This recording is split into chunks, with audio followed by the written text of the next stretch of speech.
आजकल देखा जाता है बहुत से लोग जो हैं जो पढ़े लिखे हैं वह लोग भी जो है अपना हाथ दिखाते हैं। वह लोग भी इतना पढ़ा लिखा होने के बावजूद भी लोगों को कहते हैं कि हमारा हाथ देख लो, ताकि हमें पता चल जाए हमारी किस्मत में भाग्य में क्या लिखा हुआ है। और कहते हैं कि जो हाथ देखने की विद्या होती है बहुत से लाखों लोगों में किसी एक को मिलती है, और जिस एक को मिलती है अगर वो वैसे तो ज़्यादा जब हम हाथ दिखाते हैं तो भूतकाल का ही पता चल पाता है, लेकिन कुछ कुछ लोग भविष्य का बताते तो और भी अच्छी बात है। कहते हैं कि इस तरीके से पता चलता है कि वक़्त के संतों महापुरुषों की जब जीव चरण शरण में आता है तो उसको अपने हाथों की लकीरें दिखाने की ज़रूरत बिल्कुल भी नहीं है। होता क्या है कि जो महापुरुष होते हैं वो त्रिकालदर्शी होते हैं। कहते हैं संत वचन पलटे नहीं पलटे सारा संसार। संतों ने अगर एक बारी वचन फरमा दिया तो कभी भी वो पलट नहीं सकते, वो दूरदर्गाही वचन होते हैं। कहते हैं कि भविष्य की रेखाओं जो किस्मत में लिखा है वो तो आपको मिलकर ही रहेगा, लेकिन सिर्फ आने वाले जो फ्यूचर भविष्य को सिर्फ और सिर्फ वक़्त के संत महापुरुष ही चेंज कर सकते हैं। वह लकीरों को बदल सकते हैं। भविष्य में हमारे साथ क्या घटित होगा वह उस चीज़ को बदल सकते हैं। यह पावर, यह शक्ति जो है सिर्फ वक़्त के संतों महापुरुषों की चरण शरण में हम जब आते हैं, ये सिर्फ संतों महापुरुषों के पास ही होती हैं। कहते हैं कि गुरुमुखों को तो हाथ दिखाने की जरूरत ही नहीं है। श्री सद्गुरुदेव महाराज जी प्रवचन फरमाते हैं कि जो गुरुमुख पांचों नियम को निभाता है, भजन अभ्यास करता है, उसको तो हाथ दिखाने की जरूरत ही नहीं है। उसके तो सारे के सारे काम अपने आप ही पूर्ण हो जाएंगे। बस ज़रूरत है त्याग की। कहते हैं कि जितना मनुष्य संसारी चीज़ों के पीछे भागता है वह चीज़ें उतना उससे दूर भागती और उसे भगाती रहती हैं। लेकिन अगर वो ध्यान से नाम जपेगा, सुमिरन करेगा, तो ये संसारी चीज़ें, ये सब कुछ उसके पास अपने आप ही आती जाती हैं। और बस ज़रूरत क्या है उसे निष्काम भाव से कर्म करने की, ये चीज़ें अपने आप ही उसके पास जो है वो आती रहती हैं। ठीक इसी तरीके से वक़्त के संतों महापुरुषों की चरण शरण में जब जीव आता है और नाम भक्ति की कमाई करता है तो उसकी हाथों की लकीरें तो अपने आप ही बदल जाती हैं। महापुरुष फरमाते हैं कि तुम रोज़ संतों महापुरुषों की जब चरण शरण में आते हो, मत्था टेकते हो, तो तुम्हारी जो उल्टी लकीरें वो भी सीधी हो जाती हैं।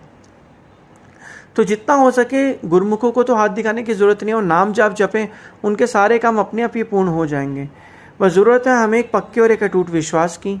ठीक इसी तरीके से एक बार की बात है, हमारे हृदय सम्राट श्री श्री 108 श्री तृतीय पातशाह महाराज जी जब छोटे बच्चे थे तब वे क्या करते थे, बहुत से लोगों को कथा सुनाया करते थे, योग साधना करते थे, और कभी कभी कोई ऐसा भी चीज़ करते थे कि खुद जो है वो राजा बन जाते थे, किसी को मंत्री, किसी को सिपाही बना देते थे, और थोड़े समय पश्चात कभी कभी फ़कीर बन जाते थे।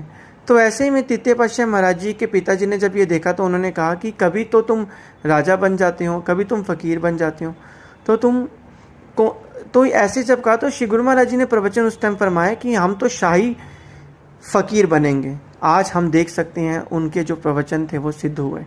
आज श्री गुरु महाराज जी तृतीय पातशाह महाराज जी की जो अनंतपुर दरबार की रचना देख रहे हैं, ये सिर्फ और सिर्फ वक़्त के संत महापुरुषों श्री तृतीय पातशाह महाराज जी ने अथक परिश्रम किया। सभी महापुरुषों ने अपने अपने समय में अथक परिश्रम करके श्री अनंतपुर दरबार की रचना करी।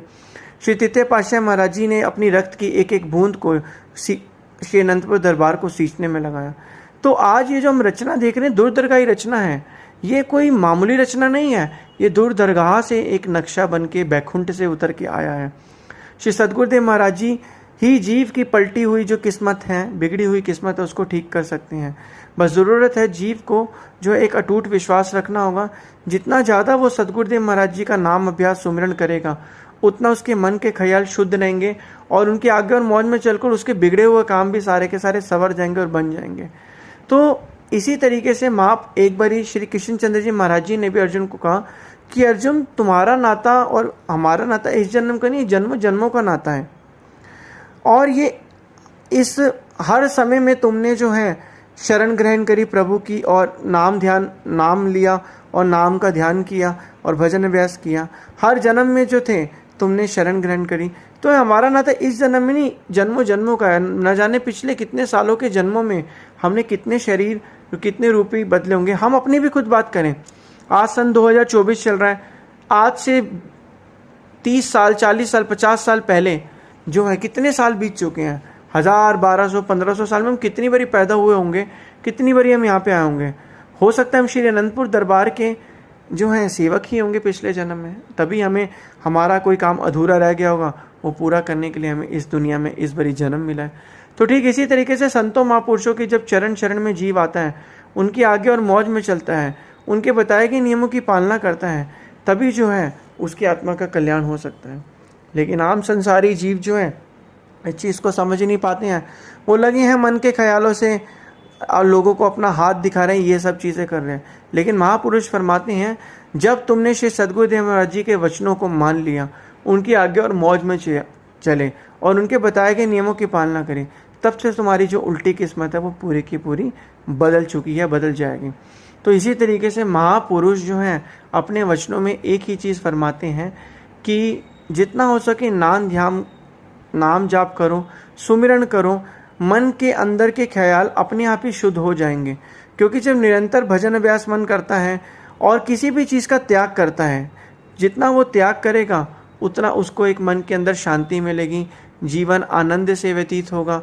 और एक खुशी जो एक आनंद को पाने के लिए दुनिया कितने प्रयत्न कर रही है, जितने वो प्रयत्न कर रही है, वो प्रयत्न तभी चीज़ें जो हैं वो चीज़ों का उसे फल भी मिलेगा। लेकिन प्रयत्न कौन से सही साबित होंगे? जो संतों महापुरुषों की चरण चरण में जाके हम करेंगे, उससे हमारे मन को शांति भी मिलेगी, जीवन आनंद से व्यतीत भी होगा, एक सुख शांति और आनंद बना रहेगा। यही तो हम चाहते हैं इस दुनिया के अंदर। इस दुनिया के अंदर आप संसारिक काम करो, मन के अंदर चिंता का कल्पना लेके करो, मन शांत भी रहेगा, तो चीज़ों को आप सही तरीके से जी भी नहीं पाओगे। तो संत महापुरुष यही फरमाते हैं कि नाम जाप सुमिरन रोज एक नियम निभा के, चाहे ध्यान लगे चाहे ना लगे, अपना नियम ज़रूर निभाओ। जिस तरीके से जब एक बच्चा छोटा होता है, स्कूल जाता है और स्कूल जाते समय रोता है और कहता है मैंने स्कूल नहीं जाना, लेकिन तब भी घर वाले टीचर्स जो हैं उसे पढ़ाते हैं, ज़बरदस्ती पढ़ाते हैं कि स्कूल जाना है, पढ़ना है।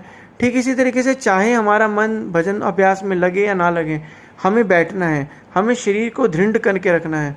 जितना हम शरीर को पक्का करके रखेंगे उतना हमारा जो है मन कहीं भागेगा नहीं। क्योंकि मन की तो फितरत ही है एक जगह से दूसरी जगह भागना, कभी एक पल में ये चीज़ सोचवाना, कभी दूसरे पल में दूसरी चीज़ सोचवाना। लेकिन जब हम संतों महापुरुषों की चरण चरण में आते हैं, उनकी आज्ञा और मौज में चलते हैं, तो हमें यह राज पता चल जाता है कि जीवन को जीने की असली कला क्या है, जीवन को जीने का सही तरीका क्या है। ये सिर्फ और सिर्फ संतों महापुरुषों की चरण चरण में आकर ही हमें पता चलती है। तो आपसे हमें प्रण लेना है, हमें इतना सब चीज़ों पे नहीं कोई ध्यान देना, सिर्फ और सिर्फ नाम सुरमन भजन और अभ्यास आराधन करना है। धीरे धीरे करके हम अपने में देखेंगे परिवर्तन आ रहा है, हमारी जो किस्मत है वो अपने आप ही चेंज हो जाएगी, हमारा ध्यान अपने आप ही चेंज हो जाएगा। बस हमें ज़रूरत क्या है? भजन अभ्यास और नाम सुमिरन करने की। तो आज से हमें ध्यान करना है, सुमिरन करना है, श्री सद्गुरुदेव महाराज जी की 5 नियमों की पालना करनी है।